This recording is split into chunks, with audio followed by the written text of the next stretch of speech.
ধবধবে সাদা পিঠ দেখিয়ে কি নিজেকে পুরুষের আকর্ষণের কেন্দ্র করতে চাস? আর কতজনকে আকর্ষিত করবি? এর থেকে রাস্তায় নেমে যা, তাহলে খদ্দের পেয়ে যাবি।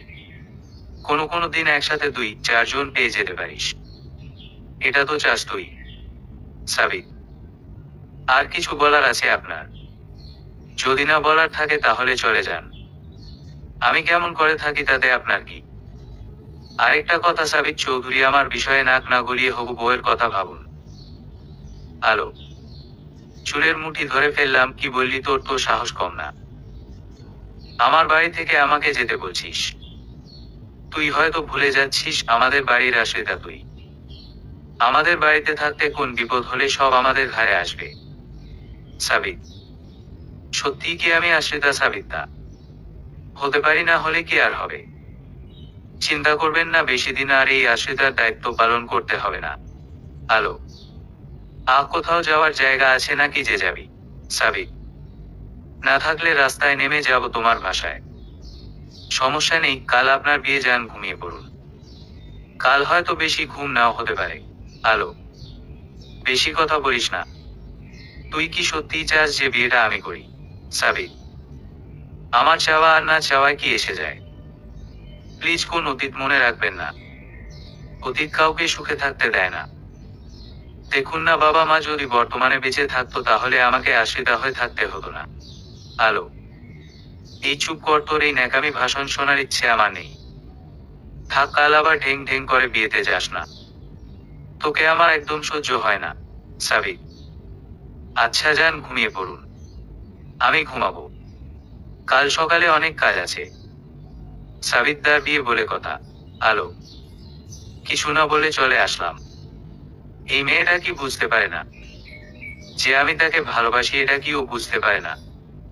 ওর কি সত্যি আগের সব নাটক ছিল? ঘুমিয়ে পড়ি, কাল না হয় দেখা যাক কি হয়। সাবিত, বাবা মা কেন আমাকে একা করে চলে গেলে? কেন আমাকে মামার ঘাড়ে দিয়ে গেলে? কেন কেন? কোথায় যাব আমি? কোথাও যাওয়ার কি জায়গা আছে আমার? আর ভাবতে পারছি না। তবে এই জায়গা ছেড়ে চলে যাব, না হলে কেমন করে তার সংসার দেখব। আলো, পরের দিন সকালে ঘুম থেকে উঠে সবার জন্য নাস্তা বানিয়ে টেবিলে সার্ভ করেই রেডি হয়ে আসল আলো। ছোট ফুপি কোথায় তুমি? তোমার দেরি করে খেলে সুগার বেড়ে যাবে। চাচা চাচি আজ যে তোমাদের বাড়িতে বিয়ে, সে কি মনে আছে? সাবিতদা রিয়া কোথায়? সবাই খেয়ে নাও, তোমাদের খাবার টেবিলে দিয়ে দিলাম বলেই চলে আসলাম। আলো, কিছুক্ষণ পর আবিরদা আমার ঘরে আসলো। ও আবির ও সাবিত দুজনেই টুইন। আলো, এটা কি করছিস? তুই কি ভাইকে ছেড়ে থাকতে পারবি? আর যা হয়েছে তা কি ভুলে যেতে পারবি? আবির, আবির, খারাপ মেয়েরা সব কিছুই করতে পারে। পাশ থেকে সাবিত বলে উঠল। আবিরদা, আমি এসব বিষয়ে কথা বলতে চাই না। আর বিয়ে শেষ হলে এই খারাপ মেয়েকে দেখতে হবে না, কারণ ওয়াদার বরখেলাপ করতে পছন্দ করে না আলো। আর যাই হোক, কারো আশ্রিতা হয়ে থাকবে না। আলো, ও তাহলে কোথায় যাবি বোন? কিছু কি ভেবেছিস? আলো, দেখ আরো কাউকে জুটিয়ে ফেলেছে। এদের মতো মেয়েরা সব করতে পারে। সাবিত, আপনারা এখন যান এখান থেকে, আমি পোশাক বদল করব বলেই ঘর থেকে বের করে দরজা বন্ধ করে দিলাম। কারণ আজ এই বাড়িতে খুশির দিনে কাউকে আমার কান্না দেখাতে চাই না। এই আলো, ওয়াদা ভুলে যাস না। ওয়াদা ভঙ্গ করা মসজিদ ভাঙার সমান। আর যেটুকু স্মৃতি আছে তা দিয়ে বাকি জীবনটা না হয় কাটিয়ে দিবি মনে মনে। বিকেলে যথারীতি সবাই চলে গেল বিয়ে বাড়িতে। যেহেতু রাতে গুছিয়ে রেখেছিলাম, তাই বেরোতে সমস্যা হবে না। আল্লাহর নাম নিয়ে বেরিয়ে পড়লাম। কোথায় যাচ্ছিস আলো? এভাবে পালিয়ে যাচ্ছিস কেন? রাবেয়া খাতুন, সাবিতের মা। তোমাদের কিছু নেইনি ছোট মা? চলে যাচ্ছি, এখানে থাকলে কষ্ট বাড়বে ছোট মা। তোমার ছেলেকে শান্তিতে যে সংসার করতে হবে ছোট মা। আলো, এটা উত্তর না। কোথায় যাবি আর কেন বা যাবি? রাবেয়া খাতুন, জানি না, তবে ঠিক হয়ে যাবে। আপাতত ঢাকা যাব বলেই বেরিয়ে আসলাম। আলো, গাজীপুর থেকে ঢাকামুখী হচ্ছি হয়তো নতুন করে বাঁচার জন্য। ঢাকায় তো নামলাম, কি করব এখন? কোথায় যাব, কি করব কিছু ভাবতে পারছি না। আল্লাহ, আমি কোন পাপ করেছিলাম যে এমন বিপদের মুখে পড়ছি বারবার? সব হারিয়ে তো আজ নিঃস্ব। আত্মহত্যা যদি পাপ না হতো, তাহলে হয়তো আজ এই ব্রিজ থেকে লাফিয়ে নদীতে ডুবে যেতাম। কিন্তু কি করব, মৃত্যু হয়তো আমাকে চায় না। সন্ধ্যা হয়ে আসছে, চারদিকে তো অন্ধকার হয়ে আসছে। কোথায় যাব আমি? পাশেই একটা গাড়ি দাঁড়িয়ে পড়ল। এক ভদ্রলোক মধ্যবয়সী বেরিয়ে আসল। এই যে, আমাকে বলছেন কি এখানে কি তুমি ছাড়া অন্য কেউ আছে? কত লাগবে? দেখে তো মনে হয় নতুন। কত লাগবে? 10 দেব, বউ 5 দিন বাড়িতে নেই। কি বলছেন এসব? মাথা খারাপ নাকি আপনার? দেখতে তো বাবার বয়সী। লজ্জা করে না আপনার? চুপ। দেমাগ দেখে তো মনে হয়। চল, বিছানায় আরো বেশি দেব। তোদের মতো মেয়েদের চেনা আছে। ভাষা সংযত করুন। একটা মেয়ে একা দাঁড়িয়ে থাকলেই যে প্রস্টিটিউট হবে এটা কেন ভাবেন? নিজের তো মেয়ে আছে, সব মেয়েকে তো মেয়ের চোখে দেখেন। ঢং না করে বল কত লাগবে। চল, বেশি দেব, সমস্যা নেই। বলেই হাত ধরে টানতে লাগলো। সাহস দেখে অবাক হয়ে গেলাম। সাহস তো কম না আপনার। আপনি আমার হাত ধরার দুঃসাহস দেখালেন। দুইটা ঠাস ঠাস ঠাস ঠাস ঠাস করে চর বসিয়ে দিলাম। বাবার বয়সী চাচা বললাম, কানে যায়নি? না, আরো কয়েকটা লাগবে। একটা মেয়ে এভাবে রাস্তায় হেঁটে গেলে যে সে বেশ্যা বা পতিতা হবে সেটা ভাবেন কেন? লোকটি কিছু না বলে চলে গেল। পেছনে থেকে একটা মেয়ে দৌড়ে এসে বলল, কি হয়েছে বল? আমি খুলে বললাম। মেয়েটা অভয় দিয়ে বলল, তার সাথে যেতে। তার বড় ভাই ভাবি আর সে থাকে। আমি শুধু রাতটা থাকার জন্য যাচ্ছি। না জানি এই বয়সে আর কত বিপদের সম্মুখীন হতে হবে। মেয়েটার সাথে যাচ্ছি, কোন বিপদ কি হবে ভেবেই কুল পাচ্ছি না। আজ বড্ড মনে পড়ছে রুদ্র মুহম্মদ শহীদুল্লাহ সেই উক্তিটি, যাকে কোনোদিন কেউ রাখেনি কোনো গৃহের আশ্রয়ে। ভালোবেসে বুকে নিয়ে চিরকাল তাকেই বলেছি প্রেম, প্রিয়তম তীর্থভূমি। অন্যদিকে মাঝ হতে সাবির আবিরকে বলছে, আবির, এই মুহূর্তে তুই একমাত্র আমাকে বাঁচাতে পারিস। ভাই, তুই তো জানিস আমি আলোকে ছাড়া বাঁচব না। গাড়িটা থামা, আমি নেমে যাব। বিয়ের সমস্যা মিটে গেলে আমি চলে আসব। কিন্তু দা, এখন আমি বাবাকে কি বলবো জানিস তো? বাবাকে বাড়ির সবাই কেমন ভয় পায়। আমি কি করব বল? আচ্ছা, নেমে যা, যা হওয়ার হবে তার ইচ্ছেতেই। আচ্ছা, বাড়িতে সব সামলে নিস। আমি দিন 15 করে ফিরে আসব। আর আমার নতুন নাম্বারে ফোন দিস। আচ্ছা, তোরা যা। রিয়া আবিরকে ফোন দে, এত দেরি করছে কেন? সাবিতের ফোন বন্ধ। আমার এবার খুব টেনশন হচ্ছে। আসিম চৌধুরী। রিয়া, আচ্ছা ঠিক আছে, ফোন করছি বলেই ফোন বের করে ফোন করলো। হঠাৎ আবিরের ফোন বেজে উঠল। আবিরের এতক্ষণে ঘোর ভাঙল। কিন্তু কথায় আছে না, যেখানে বাঘের ভয় সেখানেই সন্ধ্যা হয়। আবিরেরও হয়েছে তাই। তবুও ফোন রিসিভ করে ফেলল। হ্যালো ভাইয়া, তোরা কত দূরে আছিস? বাবা খুব টেনশন করছে। বোন সমস্যা হয়েছে, ভাইয়া পালিয়েছে। ভাইয়া ওয়াশরুমে যাওয়ার কথা বলে নেই, হাওয়া হয়ে গেছে। কি হবে এখন আমি ভেবে পাচ্ছি না। যা হওয়ার হবে, তুই তাড়াতাড়ি আয়। আলো সহ মেয়েটা একটা বাড়ির সামনে দাঁড়িয়ে আছে। কলিং বেল চাপ দিতে দরজা খুলে গেল। একটা মহিলা এই বজ্জাতের হাঁটিয়ে এক থাপ্পড় দিয়ে দাঁত ভেঙে দেব। তোকে তো বলা হয়েছে মাগরিবের আগে বাড়িতে চলে আসবি। দেখ রিশা, তোর জন্য তোর ভাই আমাকে কতটা বকা দিয়েছে। রিশা, উফ মিসেস আজাদ, আপনি একেবারেই ড্রামা কুইন। দেখেন, এক মেয়ে বিপদে পড়েছে তাই দেরি হয়েছে। তোমার সাথে তো একটা মেয়ে দাঁড়িয়ে আছে। এই মেয়ে তোমার নাম কি? আমি আমার নাম বললাম, আহিয়া জান্নাত আলো। নামটা ভারী মিষ্টি। তোমার কিসের বিপদ শুনি একটু। রিশা, ভাবি সামনের রাস্তায় ব্রিজ আছে সেইখানে দাঁড়িয়েছিল। একজন কুপ্রস্তাব দিচ্ছিল। মধ্যবয়সী সেই জানোয়ারটাকে কঠিন শিক্ষা দিয়েছে। যাওয়ার জায়গা নেই তাই নিয়ে এসেছি। ভালো কাজ করেছো আমার ননদিনী। যাও, আলোকে নিয়ে তোমার রুমে ফ্রেশ হয়ে নাস্তা করো। তোমার রুমে পাঠিয়ে দিচ্ছি। আর তোমার ভাইয়া সহ এই মেয়েটার কথা রাতে শুনবো। রাতের খাবার পর আলোক মাথা নিচু করে বসে আছে।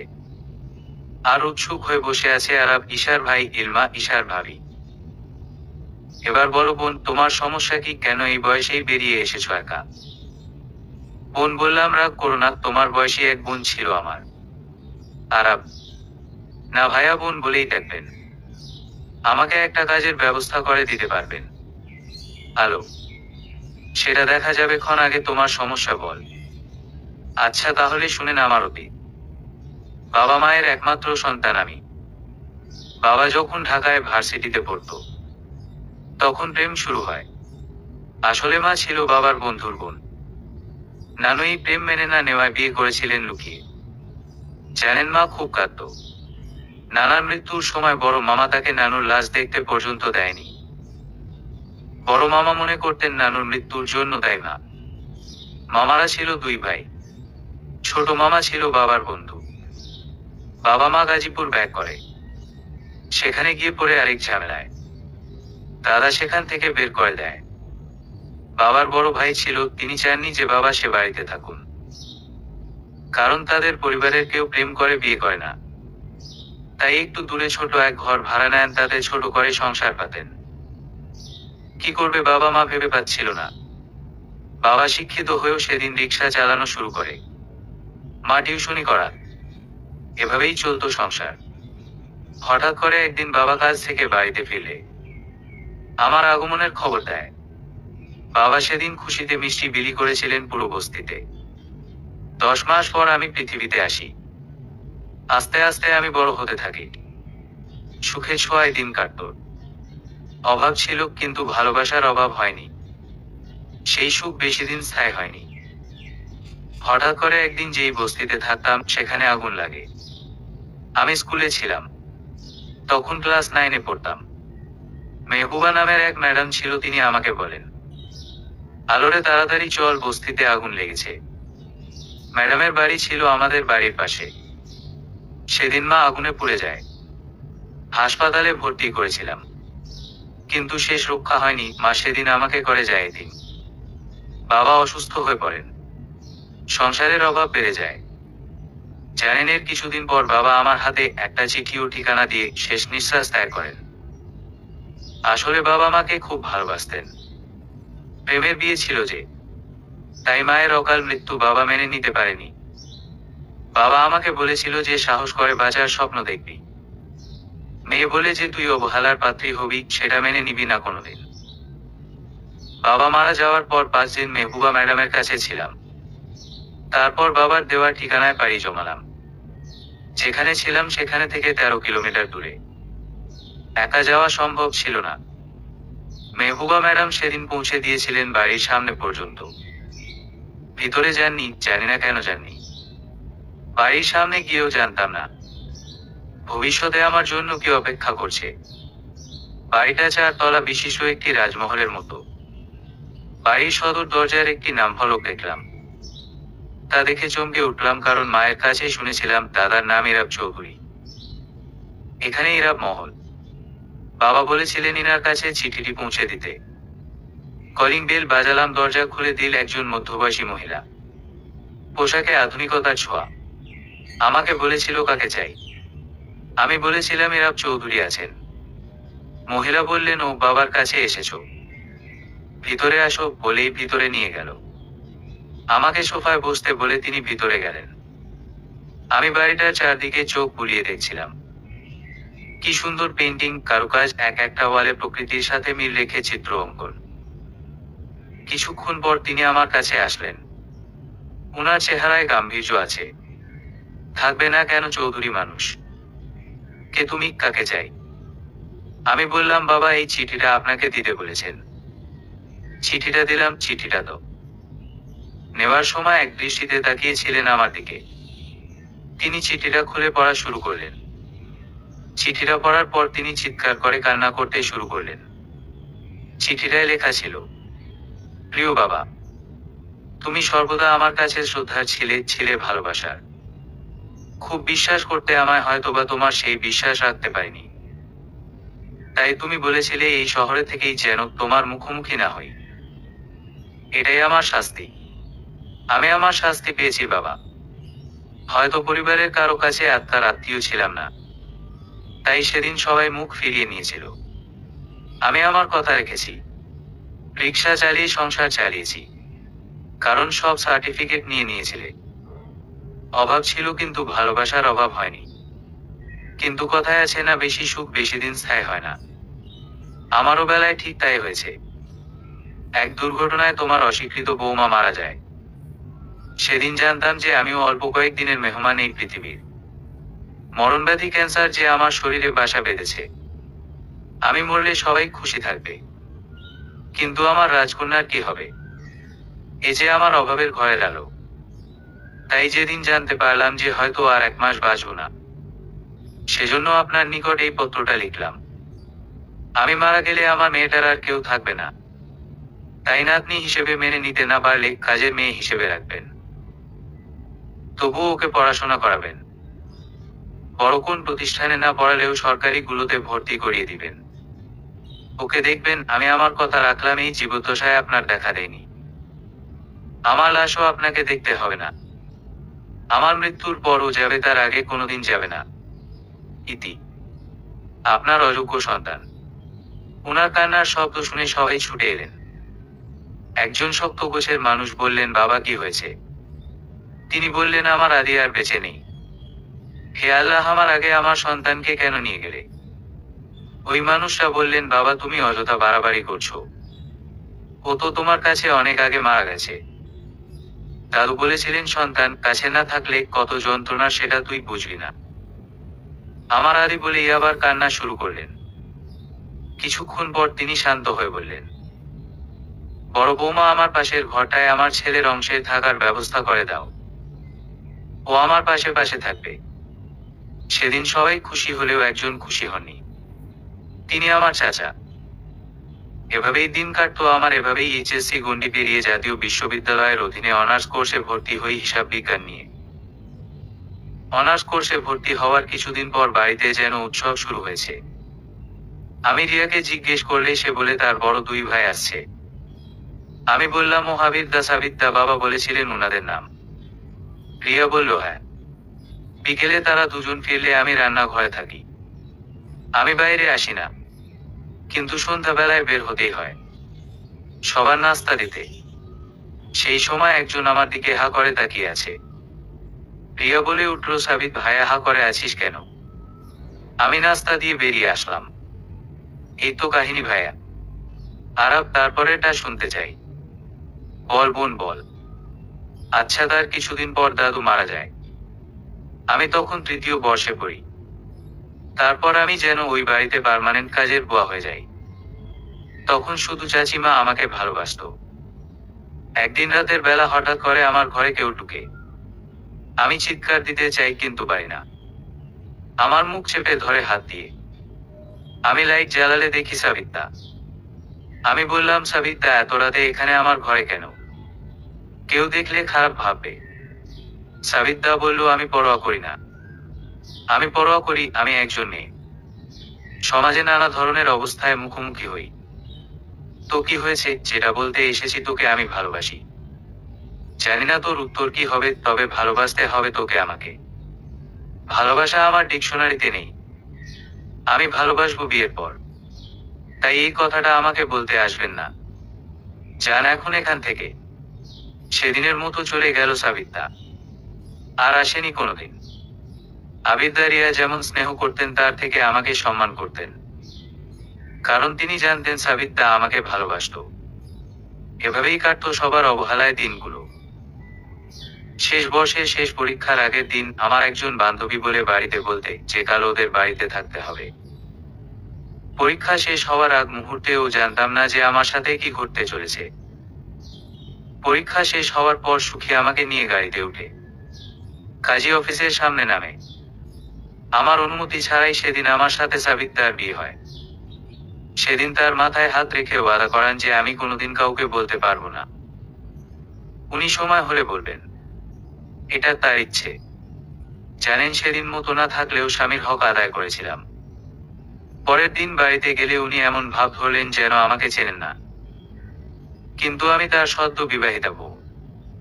এভাবেই দিন কাটতো আমার। খুব ভালোবেসে ফেলি তাকে, হয়তো পবিত্র বন্ধনের জোর।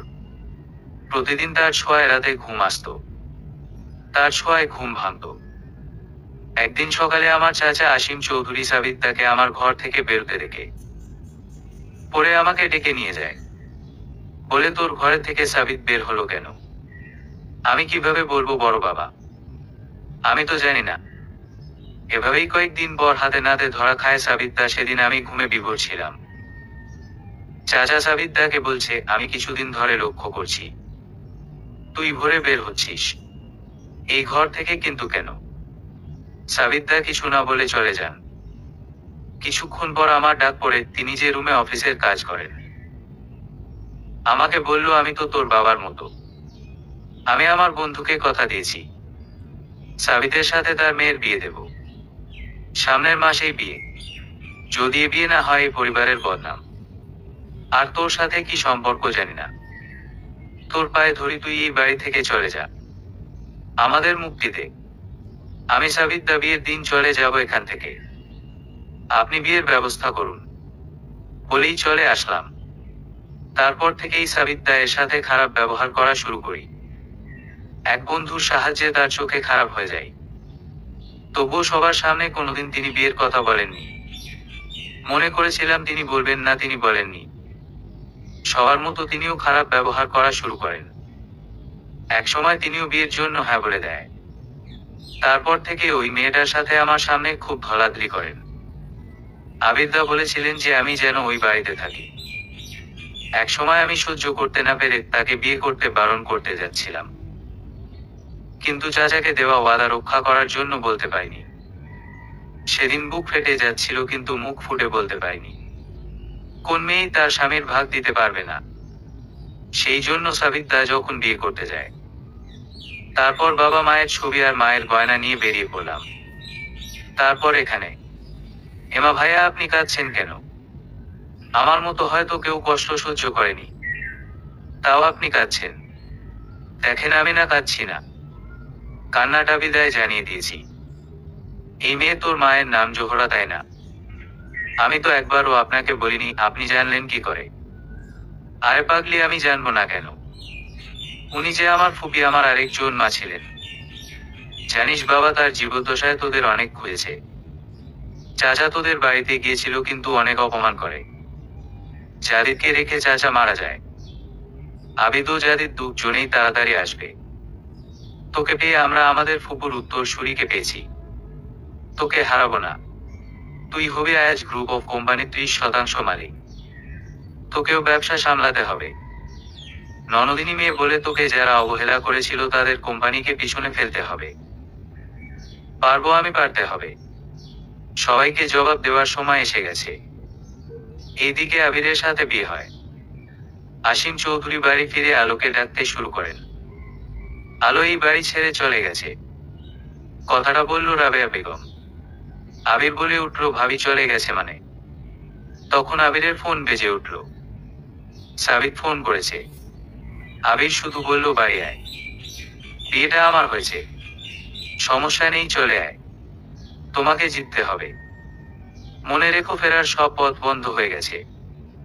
মেয়ে বলে যারা অবহেলা করেছিল তাদের জবাব দিতে হবে।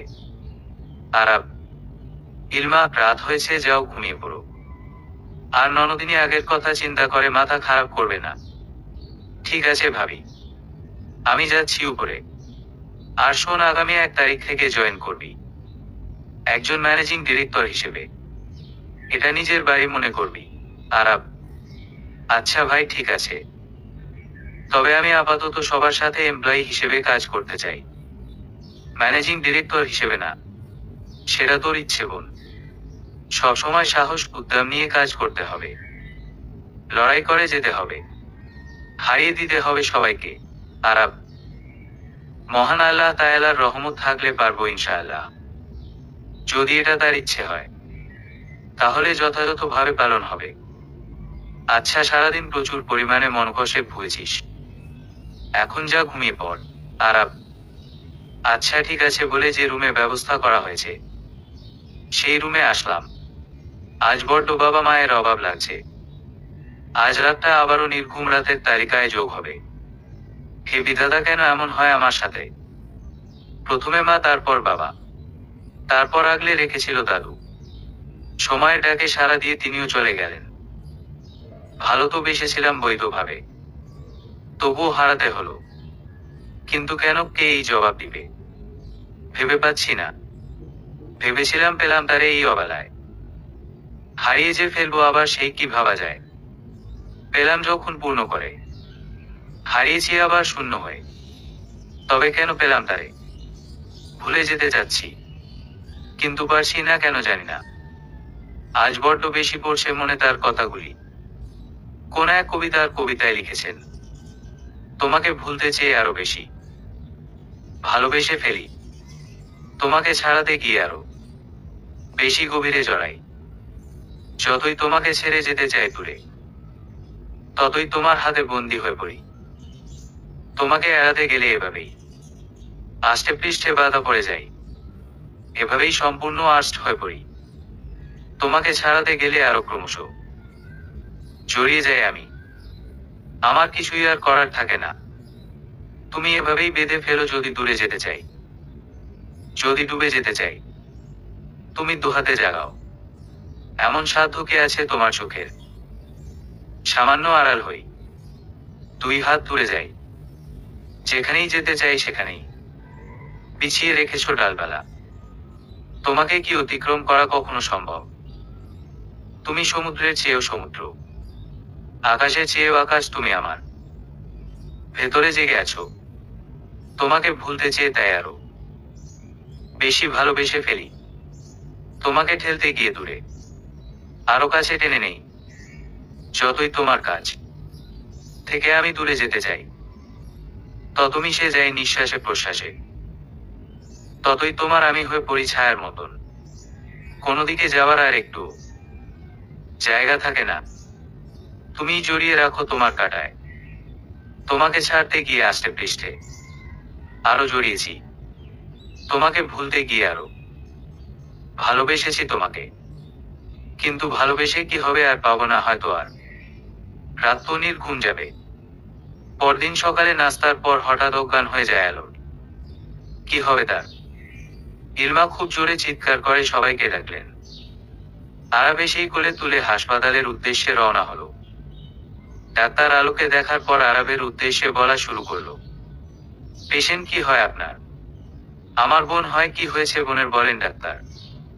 ডাক্তার সাবিত বাড়ি ফিরে জানতে পারে আলো নেই। চিৎকার দিয়ে পড়ে যায় আর বিলাপ করে, আমার জন্য আজ তুমি বাড়ি ছাড়া। কোথায় গেলে তুমি? আমি না হয় বলেছিলাম বলবে না কাউকে বিয়ের কথা। কেন অধিকার দেখালে না? কেন চলে গেলে? চিৎকার করে কাঁদতে শুরু করেছিল। রিয়া সাবিতকে থামিয়ে সাবিতের রুমে নিয়ে যায়। সাবিতকে দেখে বাড়ির সবাই কান্না করে। সাবিত তো হাসি খুশি ছেলে, একদম চুপ হয়ে গেছে। সাবিত সারা রাত রুমে থেকে বের হয়নি।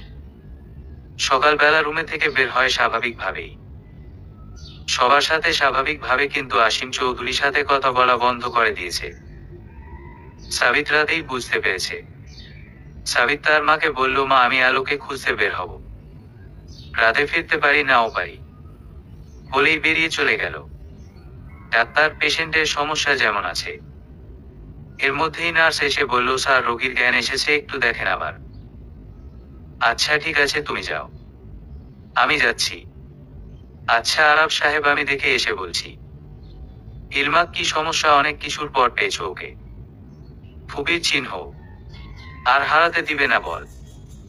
জান ওকে আমি হিয়ার জায়গা দিয়েছি, হিয়ার মতো ওকে হারাতে পারবো না। আরব শুধু তুমি না প্রিয়, আমিও যে ওকে হারাতে পারবো না। এর মধ্যেই আরবের ফোন বেজে উঠল ওপার থেকে। আচ্ছা সাবধানে আসিস।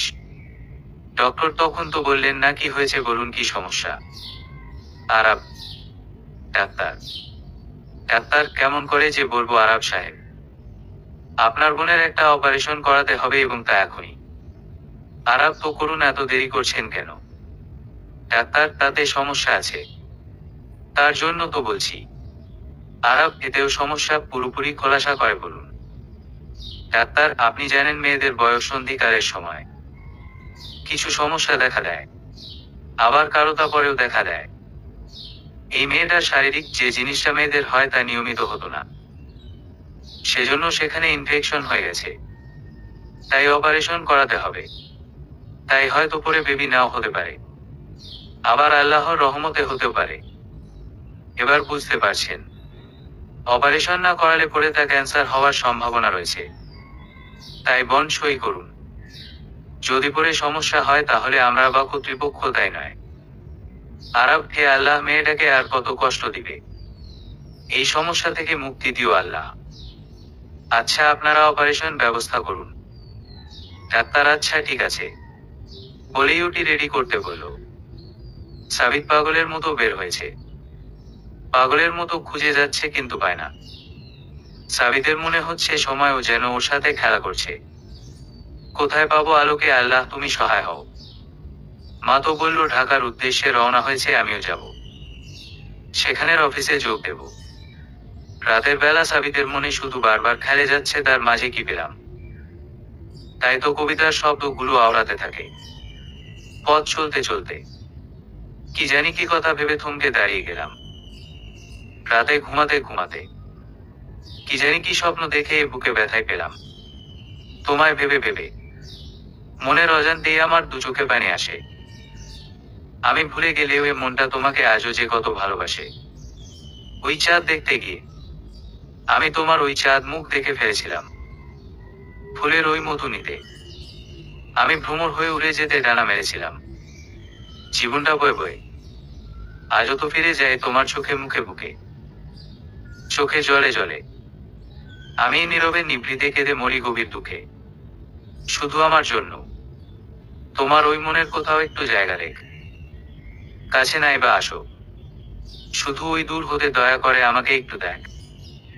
আমি কি দেখেছি তোমার মধ্যে, কি পেয়েছি কখনো ভেবে পাই না। মনেও প্রাণে ভাবি তোমাকে ছাড়া এ জীবনে আর কিছুই চাই না। কাল সকালে বের হব, সকালেই ঘুম আসবে না। আলো, তুমি কোথায়? পুরো 10 ঘন্টা পর ডাক্তার অটি থেকে বেরিয়ে বলল যে অপারেশন সাকসেসফুল। আল্লাহ তাআলা সহায় ছিলেন, যে এটা ভয় পেয়েছিলাম সেটা হয়নি। রোগীকে বেডে দেওয়া হয়েছে, জ্ঞান ফিরলে দেখা করবেন। এমন সময় আবার আরবের ফোন বেজে উঠল, তোরা এসে গেছিস, সিটি হাসপাতালে আয় তাড়াতাড়ি, এসে বাকিটা শুনবি। ইলমা, আরিয়া, রাহির কি চলে এসেছে? কতক্ষণ লাগবে ওদের আসতে? আরব, চলে আসছে, রিয়া সহ কিছুক্ষণের মধ্যেই। আমার খুব ভয় করছে ইলমা, যখন আলো শুনতে পাবে তার ভবিষ্যতের কথা কি হবে তখন কেমনে সামলাব। ইলমা, জানো আরব একজন নারী তখনই পরিপূর্ণ যখন সে মা হয়। এই দেখো আমার দিকে, কত চেষ্টা করছি তবুও মা হতে পারছি না। আরব, দেখ ইলমা, সবার ভাগ্যে তো সব সুখ হয় না। আলোকে দেখ কত কষ্ট সহ্য করেছে, তবুও তো বেঁচে আছে। কষ্ট সবার সামনে প্রকাশ করে না ইলমা, কষ্ট জান, কষ্ট সহ্য হয় না। বলেই বিড়বিড় করে বলতে শুরু করলো, আমি জানি তুমি কষ্ট প্রকাশ করো না, কিন্তু কষ্ট পাও তো। সাবিত ঘুমের ঘোরে স্বপ্নে দেখে আলো ওকে বলছে, আমাকে কষ্ট দিতে চাও, দাও, আমি কষ্ট নিতেই এসছি। আমাকে কাঁদাতে চাও, কাঁদাও, আমি কাঁদতেই এসেছি। আমাকে হারাতে চাও, হারাও, আমি হারতেই এসেছি। আমাকে সাগরে ভাসাতে চাও, ভাসাও, আমি ভাসতেই এসেছি। আমাকে পোড়াতে চাও, পোড়াও, আমি পুড়তেই এসেছি। আমাকে বুকে টেনে নাও, নিবে না, আমি সবকিছু সয়েই এসেছি। সাবিত ঘুমের ঘোরে চিৎকার দিয়ে উঠল। বাড়ির সবাই চমকে উঠে সাবিতের ঘরে আসলো। এসে দেখে সাবিত কান্না করছে, আর কিছু বলছে না। আলো আলো বিলাপ করছে। রাবেয়া খাতুন স্বামীর দিকে তাকিয়ে মুচকি হেসে বললেন, হয়েছে শান্তি তোমার? এই বাড়িতে এসে ভাইয়ের মতো দেবর হারিয়েছি, হারিয়ে ফেলেছি আরেক বাবাকে। ছেলে হারানোর মতো শোক নিতে পারবো না। আমার ছেলেটা এমন করতে থাকলে পাগল হয়ে যাবে। সাবিত এবার হাসতে শুরু করলো। কিছুক্ষণ পর কান্না। আলো আয়, কই তুই জানিস না তুই বুকে মাথা না দিলে ঘুম আসে না। আয় তাড়াতাড়ি আয় বলে পাগলের মতো আচরণ করতে লাগলো। আবির, সাবিত, এই সাবিত এমন কেন করছিস? আলোকে খুঁজতে হবে। সাবিত, হা হা হা, কোথায় খুঁজে পাবি তাকে? একটু আগে ও আমাকে বলে গেছে। আমি হারিয়ে যাব, হারাবো। শান্তিতে থাকুন। যাই বল তাই, আলো আমার নাই। কোথায় গেলে পাবো তারে বলে যাও না ভাই। এভাবেই বিলাপ করতে লাগলো। সাবিত দা বলেই চিৎকার করে উঠলো আলো। আরাব দৌড়ে এসে বলল, কি হয়েছে বোন? ভাইয়া আমার সাবিতকে এনে দাও, ওকে ছাড়া থাকতে পারবো না। পারবো না থাকতে? কেন আমার এমন হচ্ছে? বলো না ভাইয়া, বলো। আরাব, কাঁদিস না বোন, বোঝার চেষ্টা কর। আমি কথা দিচ্ছি তোর সাবিতকে তোর কাছে এনে দেব। ওর ফোন নম্বর দে। ভাইয়া ওর নম্বর নেই, আবিদ্যা ফোন নম্বর আছে। নাও ফোন দাও, 01733349, তাড়াতাড়ি দাও না। আচ্ছা আমি ফোন দিচ্ছি।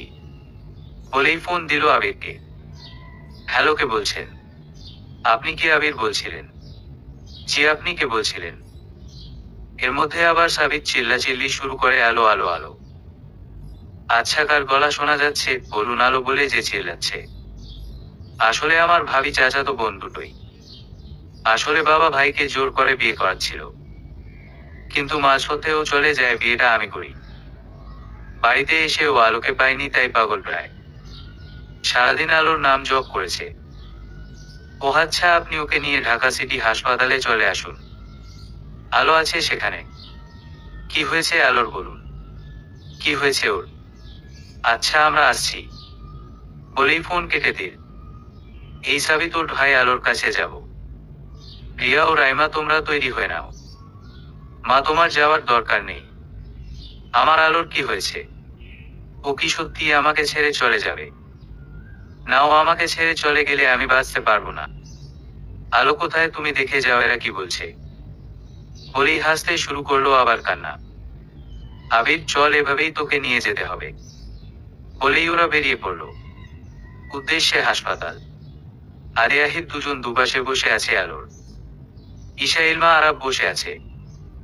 আদি, আচ্ছা ও তো দেখতে পুরো তারার মতো, তাই না আহির? আহির, হ্যাঁ ভাইয়া। পুরোটা, কিন্তু বোনটা যে অকালে জান্নাতের পথে বাড়ি দেবে জানতাম না। আদি, আচ্ছা আলো, তুমি, আমি আর আহির তিনজন এক বয়সী হব। এভাবেই চুপ করে থেকো না। আচ্ছা আমার সাবিত আসবে কতক্ষণ? ভাইয়া ও কি বিয়ে করে ফেলেছে? আমায় ভুলে গেছে তাই না? আরাব, না বোন, আবির ওই বিয়ে করেছে। সাবিত সহ ওরা আসছে। ভাইয়া তুমি আমাকে সান্ত্বনা দিচ্ছ তাই না?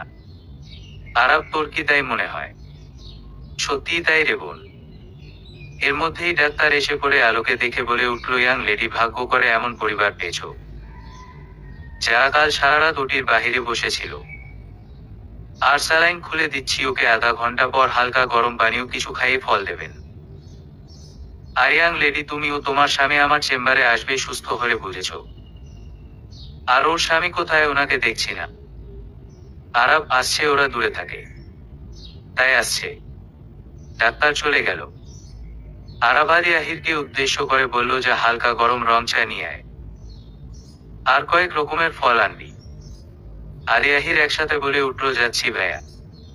এই তোরা আমাকে কোথায় নিয়ে যাচ্ছিস? আমি আমার আলোকে পাব। এই বোন আবির না খুব পেকে গেছে, তুই বল পাবো। রিয়া, ভাইয়া আমরা আলোর কাছে যাচ্ছি। এই বেয়াদব মেয়ে আলো কি ভাবি বল? রিয়া, ঠিক আছে ভাইয়া, আমরা ভাবির কাছে যাচ্ছি। রাইমা আবিরকে বলছে, শুনছো আলো আবার কি হয়েছে? কিছু কি বলেছে? আবির, না কিছু বলেনি, তবে যেতে বলেছে। আলো ভর্তি আছে সেখানে। রাবেয়া খাতুন আসিম চৌধুরীকে বলছে, আর কত খেলবে? নিজের ছেলের সাথেও এই খেলা খেলতে পারলে? নিজে প্রেমে ব্যর্থ হলে তাই এইভাবে খেলছো? তবে শুনে রাখো, ছেলে মেয়ে ও বৌমারা ফিরলে তাদের সব বলে দিব। এই রাবেয়া, আমি শুধরে নেব। আমি তো জানতাম না যে সাবিত আলোকে বিয়ে করেছে। না হলে কোন দিন এমন করতাম না। কারণ প্রেমে ব্যর্থ হওয়ায় যন্ত্রণা সহ্য করতে কত কষ্ট তা আমি জানি। আর তোমাকে কিছু বলতে হবে না। চল আমরা যাব হাসপাতালে। আলী আহির দুজন দুপাশে আলোকে খাইয়ে দিচ্ছে। আলো চুপচাপ খেয়ে যাচ্ছে। এর মধ্যেই আবির আরাবকে ফোন করে বলে যে ওরা কোথায় আছে। আরাব কেবিন নাম্বার বললে। আবির বলে যে ওরা এসে পড়েছে। আচ্ছা আবির, আমাকে হাসপাতালে কেন আনছিস? কোথায় আমার আলো? বল কোথায়? আবির কিছু না বলে উপরে যাচ্ছে। সাবিত তার পিছু পিছু যাচ্ছে। কেবিনের সামনে এসে দাঁড়িয়ে পড়ল। সাবিত সহ ভিতরে ঢুকলো। আলো যখন সাবিতকে দেখলো, আলোর চোখ থেকে পানি বের হওয়া শুরু করলো। কারণ সাবিত পাগলের মতো এসেছে। সবসময় হাসি খুশি ছেলে, ও কেমন চেহারা হয়েছে। শুধু বলল সাবিত। আলোকে দেখে সাবিত রেগে গেল। আলী আহির দুজন দুপাশে বসে আছে আলোর। এই তোমরা কে আমার আলোর কাছে বসে আছো কেন? সরে যাও বলছি, সরে যাও। সাবিত, ওরা আমার ভাই। সাবিত বলে উঠল, তোর ক্লাস পড়ে নিচ্ছি। এই বজ্জাতের কারি আমার বউয়ের পাশে কি? সর বলছি। সাবিত দা, তোমার স্বভাব বদলে যায়নি। ও আমার একমাত্র ফুফাতো বোন। এখন তো বুঝবে। শালার কত জ্বালা। চুপ। আরে আরে আরে বজ্জাতের কারি, আরে নাই ঘর আমার বউয়ের পাশে থেকে সর। আলো ও সাবিতকে রেখে সবাই বেরিয়ে গেল। আলো সাবিত বলে কান্না শুরু করলো। তারপর সাবিত দৌড়ে গিয়ে জড়িয়ে ধরলো। ও লাগছে তো দেখো না তুমি। ও সরে, আমি তো মনে করেছিলাম তোমাকে হারিয়ে ফেললাম। কেন বিয়ের সাজে বেরিয়েছিলে? তখন তোমার আমার কথা মনে পড়েনি? আমি না হয় ওয়াদাবদ্ধ ছিলাম। তুমি তো রাইমার সাথে কেমন ঢলালি করে ঘুরে বেরিয়েছো। তাও তো তোমার জন্য। জান, আমি তো পাগল হয়ে গেছিলাম। আবিরকে মাঝ রাস্তায় রেখে আমি নেমে গিয়েছিলাম। আর তুমি তো আমাকে ছেড়ে চলে আসলে। তোর জন্য, শুধু তোর জন্য ওই ভাবলিটার সাথে ঢেং ঢেং করে ঘুরেছিলাম। তোর উপর রাগ করে। কিন্তু মাঝখানে আমি যে এমন কষ্ট সহ্য করবো তা ভাবতেই পারিনি। হ্যাঁ, তুমি তো একাই কষ্ট সহ্য করেছো, আমি সহ্য করিনি। এটাই বলতে চাচ্ছ তো তুমি? একদম নয়, আপনি তো এই রাজ্যের রানী। মাফ করবেন আমার সাহেবা। দুজনের অভিমান মিটে গেল। এর মধ্যেই আসিম চৌধুরী ও রাবেয়া খাতুন চলে আসলেন। আসিম চৌধুরী সাবিত ও আলোর কাছে ক্ষমা চাইলেন। আলো বলল, মেয়ের কাছে বাবা কোন দিন অন্যায় করতে পারে না। আপনি তো আমার বড় বাবা। সন্ধ্যাবেলায় সবাই চলে যায় আরাবদের বাড়িতে। শুধু সাবিত থেকে যায়। এভাবেই 7 দিন চলে যায়। 7 দিনের পর আলো হাসপাতালে থেকে ছাড়া পায়। আলোকে আরাব জোর করে রেখে দেয়, ওদের আবার বিয়ে হবে তাই। 10 দিন পর আবার বিয়ে ঠিক হয়ে যায়। এই 10 দিন সাবিত ও আলোর 7 যুগের মতো কাটে। বিয়ের দিন ঈশাকে টাটকায় নগদ 50,000 টাকা নিয়ে গেট ছাড়ে। অবশেষে কাজী বিয়ে পড়িয়ে দেয়। আবার বিয়েটা বৈধ হয়ে যায়। বিয়ের সব কাজ শেষে আলো সহ সবাই গাজীপুরের উদ্দেশ্যে রওনা হয়। যেদিন এসেছিলেন মাথা নিচু করে, সেদিন চলে গিয়েছিলেন লুকিয়ে। তবে আজ আসছি ফের মাথা উঁচিয়ে, নতুন করে বৈধতা নিয়ে। অবশেষে বাড়ির নিয়ম মিটিয়ে আলোকে দিয়ে আসা হয় বাসে। আজ যে তার পূর্ণ বাসর। সাবিত মনে মনে ভাবছে, আজ থেকে আর নয়কো লুকিয়ে যেতে হবে মানসপ্রিয়ার কাছে। আজ তো সবার সামনে পেলাম বৈধতা মোর মানসপ্রিয়ার শনে। আবির, ভাইজা ভাবি ওয়েট করছে। বিড়াল কিন্তু মেরে দিস। প্রাইমারিয়া দুজন হো হো করে হেসে উঠল। সাবিত দৌড়ে সেখানে থেকে বাঁচল। সাবিত ঘরে ঢুকে দরজা বন্ধ করে দিল। আলোর হাতে টাকা দিয়ে বলল, তোমার পাওয়া পাওনা মোহরানা আদায়। আমি তোমাকে কিছু বলতে চাই। তার আগে চল 2 রাকাত নামাজ আদায় করি, আমাদের এক করার জন্য। নামাজ আদায় করলো সাবিতের ইমামতিতে। নামাজ আদায় করে নামাজের পার্টিতে। সাবিত আলোকে বলল, জীবনের প্রথম ঝড় গেল। আরো অনেক ঝড় আসতে পারে, তবে আর আমার কথা বাইরে যাবে না। বাবা মাকে তাদের প্রাপ্য সম্মান প্রদর্শন করবে। তাদের অসম্মান হবে এমন কোনো কাজ যেন না করো। একজন আদর্শ বৌমা হবে। যথার্থ বলেছ প্রিয়। আমি আমার জীবনের শেষ পর্যন্ত সেই চেষ্টায় নিহিত রব। আচ্ছা আলো, বিড়াল কই? আবির যে বলল। ঘাত কি যে বলছো তুমি? বলেই আলো লজ্জায় লাল হয়ে গেল। সাবিতের কানে কানে বলল, ভালোবাসি প্রিয়, এভাবে সারা জীবন ভালোবাসতে চাই। সমাপ্ত।